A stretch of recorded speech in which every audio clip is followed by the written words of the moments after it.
What's up, guys? So I've got Alex here, and him and I love to spar, and he's been on a bit of a hiatus, about 6 months or so, but he's back, and we had our first spar since he's returned. And then I told him, I was like, man, I'm going to be posting one of our spars from a while back.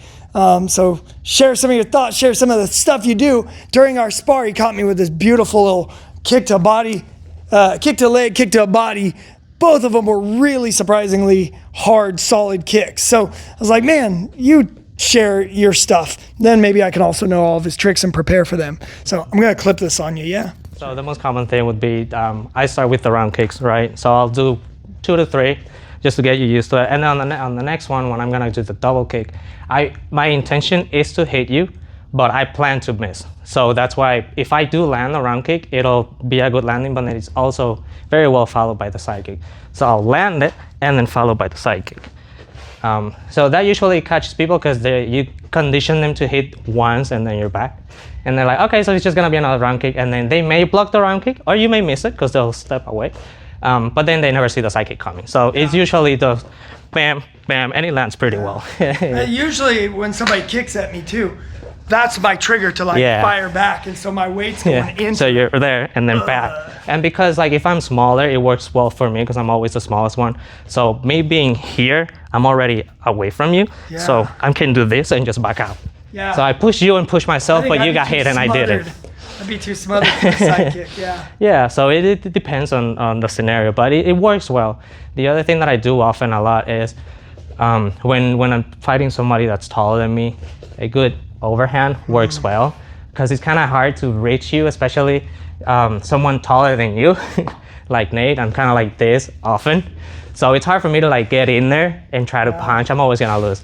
So if I have my distance will always be kicking distance, so I'm always gonna look for kick. I'll counter their punches with a kick, so I'll keep doing that, and then the next time they punch I will try to just dip and go for the overhook. Which punch do you like to try and counter? For that, I tend to like the cross because that gets them the closest to me. So if they cross, that's when I go here. Oh. Yeah. So for the jabs, if you throw a jab, I'll just counter like that, because my distance for my feet is much longer than my hand, right?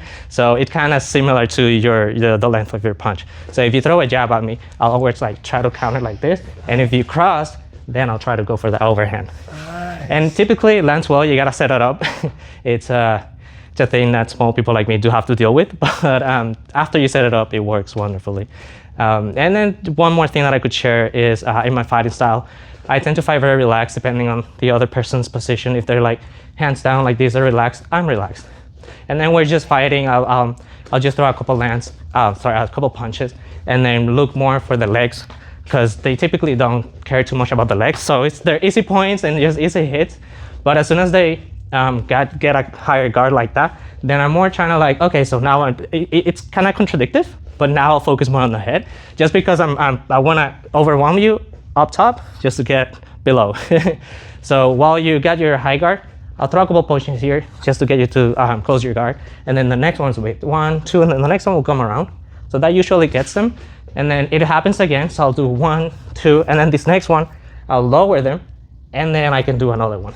Nice. And the other one I like a lot is 1, but this one, once I do this one, now you can see what I'm doing. So I'll just leave my hand there while I grab the other one, and here comes the knee. So those are the 3 things that I typically do, depending on who I'm fighting and their fighting style. Yeah, those are my favorite techniques. That was awesome. I can't remember if this is what you do a lot, but today I noticed also how good you were landing the teeps. Yeah. And I mentioned I felt like I was in range to punch, and you were still, boom, you stab it in. When you are fighting someone who's shorter than you, you're not expecting sudden range, because you're expecting that this is my range. Yeah. That's typically what happens. So this is not as long as this is. Yeah. So I'll get you used to this range, and then suddenly, wham. Yeah. And then now you're like, I throw you off your rhythm, because now you're used to, okay, I hit him, he doesn't hit me. I hit him, he doesn't hit me. And then suddenly, wham. Yeah. So that's more why I do it. That's smart. Yeah.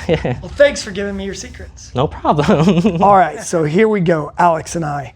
And Alex is a very talented fighter. He was pretty good from day one, honestly.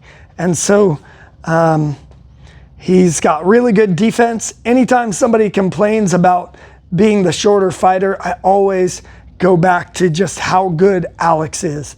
And he's kind of shorter than most everybody. So, yeah, so there you saw, he went for that leg kick. I did my pike. All right, there's the first real solid strike, and that is a side kick. You notice I hop into that one. Usually if I land a side kick, the next thing I'm throwing is a fake side kick into a jab cross. So that's what I did right there. Although I don't think it landed. There's that inverted round kick, and then he fires back with a leg kick. So those leg kicks really add up. That is definitely something that I associate with him, is he is really good at firing back right away at you. So even if you land something, because your momentum tends to be forward. Now I also want to point this out. His slips, there was a beautiful slip. You're going to see a lot of that. Some of them, maybe I don't even freeze on. Yeah, but look at that. I'm actually very jealous of his ability to slip punches. I wish I was that clean with it. So there's that fake into some punches. I don't think anything really landed clean, but now he's going on the offense. I go after that inverted round kick again. There's my little signature. Here I think we both hit each other. We both landed some decently solid jabs. Or I guess mine would have been a cross. Now I'm looking at, because I'm southpaw there. That was a nice little body kick from him. So yeah, he's really good at closing the distance and taking advantage of when you close the distance. So I'm trying to open something up high.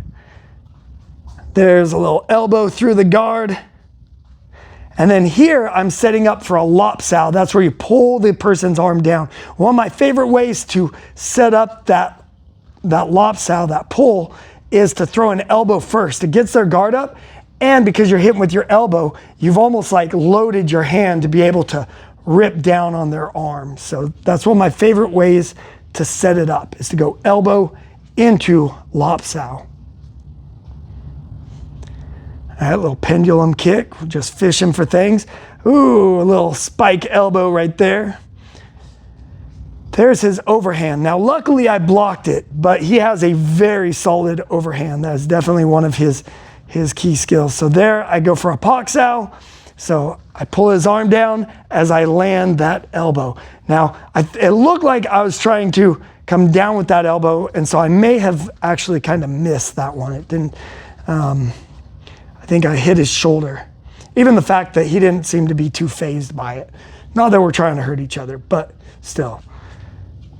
There, it looked like I did a poxow, pulled his arm down, went for the elbow, didn't land. Now there, what I'm doing is wedging. So if I miss that elbow, I can quickly wedge over to keep him from countering back at me. So now he goes on the rampage there, and he's throwing a lot of really good things. I'm actually very lucky that I did all right, not getting too tagged with anything. And now we're into that clinch. So there's a nice little knee up the middle. I'm trying to block his vision as I'm also cross-facing him.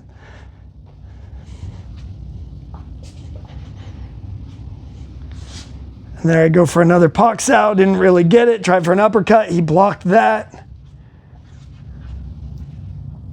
So I do a little switch cross. Try and kind of blitz him a little bit. Nothing though. There I fake a low cross and send a high round. He blocked it decently, but when it comes to head kicks, if they don't have a really good guard, you can still land a pretty, a kick that I would say counts. There's my favorite little signature fake low hook around. So in that regard, I faked a lead uppercut and then hooked over, whereas usually it's a lead straight to the body that I fake.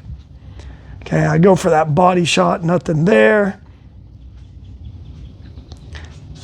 There's a little stutter step cross. So I use my rear leg fake to sort of like load up my back leg to push off and cross. So it's almost like a lead straight in the push shuffle, but instead of push shuffling forward with the lead straight, I'm push shuffling forward with a rear straight. All right, and that's the end of round 1. So here we go. Let's see round 2.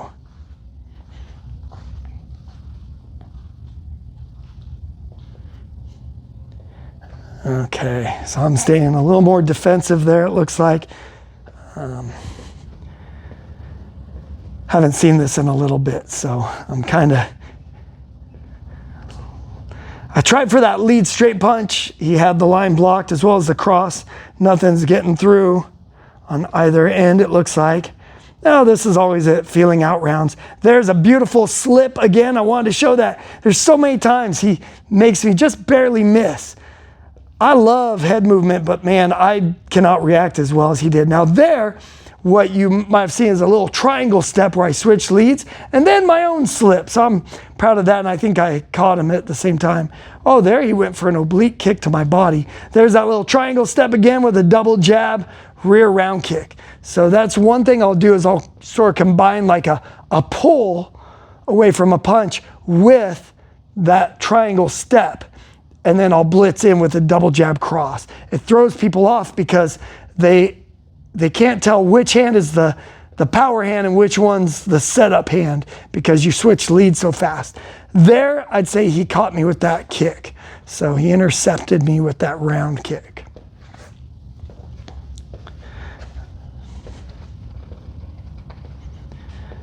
I'm trying to draw something out. I'm trying.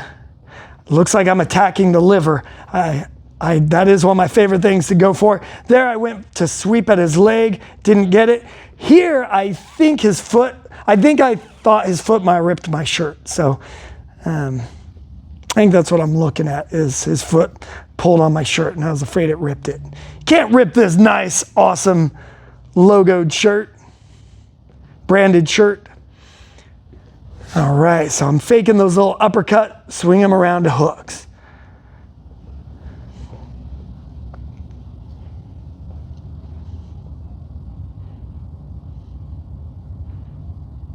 Move offline, try and land the cross. I didn't really have anything on it, and he blocked it anyway. There's that pike. He goes for that side kick right after. I'm lucky I didn't step in, because he has caught me with that multiple times. There's a lead straight, shutting down his kick. So we call that jamming the kick, where you just push in before they have time to really get a momentum behind that kick. He's going for the side kick. I think I was going to try and lop his arm down, and then just went for a knee instead.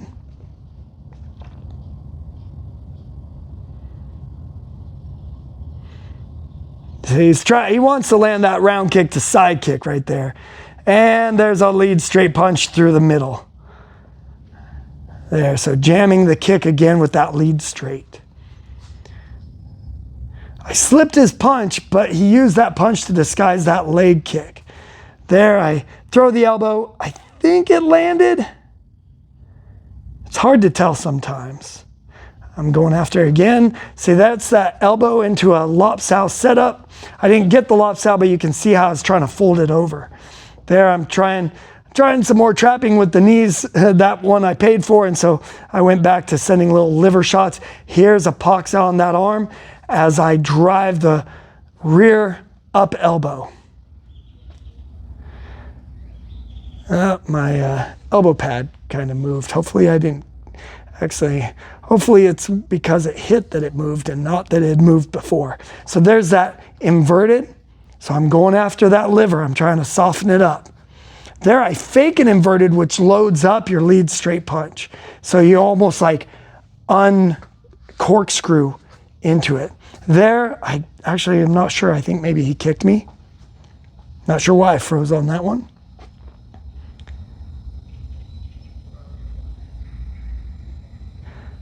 All right, let's see. Yeah, I did. I froze on all the different. I froze the different shots so I could comment about them, but I did it like a week ago. So I've kind of forgotten what some of them are. are for. There he lands a really good knee to my body. Usually it's hard to land good knees when you're the one being clinched because I can pull down on his hips, but it looked like that one was good. There I land that cross.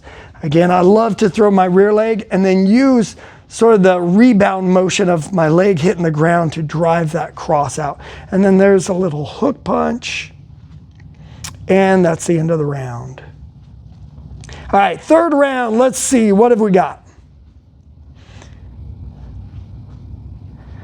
I always love going 3 rounds with people because the first round, it just feels like you're both just throwing your tricks, kind of figuring out, you know, it's really the second or third where it feels like you really get in sort of like a flow with the person. You're kind of like having a conversation with them with your fists. There I did a little check hook, as we'd call it, kind of stopping him with a hook. There's a slip. It looked like he slipped my cross over his shoulder. Again, he's just so good at those. There I go for the inverted. There's that overhand. There's his overhand, followed by a kick. He's very good at linking same side strikes together. And I think that's one advantage of being a bit smaller is there's not as much weight that goes flying behind. There's that lead straight punch up the middle. I actually find it easier to land the lead straight. There's a beautiful slip by him when I'm matching leads with the person, but I seem to be doing okay even in unmatched leads with him. All right, I'm trying to draw that hand across to land that head shot. If I'm punching at the body like that, I'm probably trying to set up a kick to the head. There, he shuts that. Yep, there we go. Fake that punch to the body, get the arm down, and send the kick up high. Good control too, look at that, he's not even phased. So now if I'm attacking below the knee, a lot of times I'm trying to go for a sweep. So we'll see if, oh, he's returning head kicks. Honestly, if you're a shorter person, if you can launch a head kick, I highly recommend it. Sometimes, like, nobody expects it from the shorter guy. Okay, yep, so there I go for that sweep, and I could tell I had compromised his stance. I'd line him up, so I went for it immediately again, and yeah, there you go. That was the effect. So I hit it, it kind of lined his stance up. I could tell it off bouncing, so I just quickly threw it again and finished toppling him over.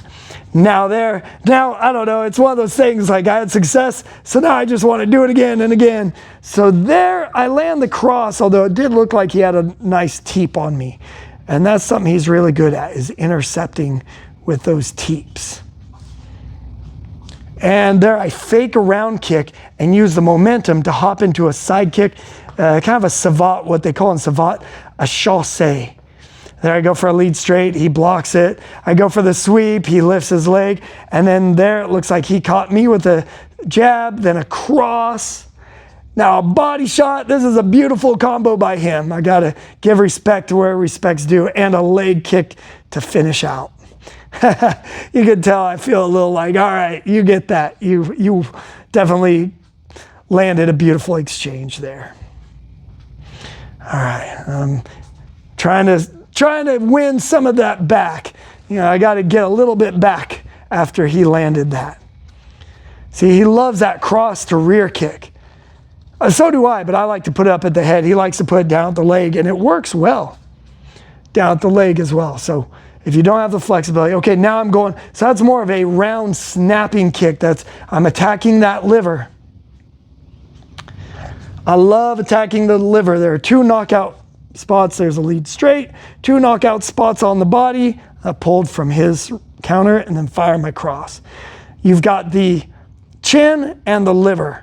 And I always joke that the liver is the chin of the body, and everybody expects you to headhunt at the chin, so go after the liver. It's a little easier to find ways to get to the liver if you develop it. Not too many people do it, and there's a nice little knee to the liver, and with all the other shots to the liver that I've set up, that one I think was the crowning jewel. So again, I'm not trying to hurt him, but you know, you get doing this, and liver shots really don't take much. My buddy and I used to put a little sticker on our shirts where our liver was, and then see how many times we could hit that sticker when we spar. So now, of course, I'm gonna keep going after that liver. So there I shin block, and then without even putting my foot down, fire another inverted round. If you haven't tried that inverted round kick, it's often called an inverted hook kick in Jeet Kune, but we call it a round kick. So if you haven't tried the inverted round kick, try that if you're in unmatched leads. It's a beautiful way to get to that liver. All right, there's a little punch to liver, nice little body hook. I think I start to kind of turn things down a little bit because a little slip into another body hook. You know, it's like you see blood in the water. Now I'm trying to fake low and open up high. I will say, to his credit though, he didn't drop his hands. There I do a switch kick low, or a switch jab low, and fire the kick, but it didn't land. All right, there he's throwing some things. Looks like he's landing a couple shots. And that's the end of the round. Such a fun spar, always fun with him.